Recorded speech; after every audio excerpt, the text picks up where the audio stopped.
नमस्कार, मी Kiran Palkar. Crime diary news channel मध्ये आपले स्वागत आहे.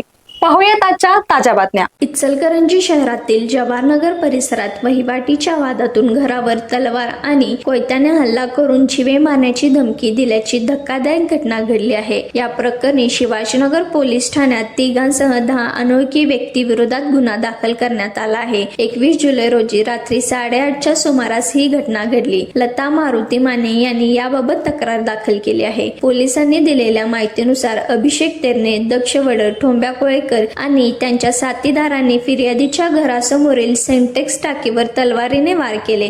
तसेच घराच्या दरवाजावर कोयत्याने हल्ला करून नुकसान केले. याच वेळी फिर्यादीचा मुलगा सूरज माने याला वहिवाटीचा वाद सोडवण्यासाठी दरमहा 50,000 रुपये देण्याची मागणी करत मागणी मान्य न केल्यास ठार मारण्याची धमकी देण्यात आल्याचा आरोप तक्रारीत नमूद करण्यात आला आहे. या प्रकरणी शिवाजीनगर पोलीस ठाण्यात भारतीय न्याय संहितेच्या विविध कलमासह गुन्हा दाखल केला असून सहाय्यक पोलीस निरीक्षक मस्कर पुढील तपास करत आहेत.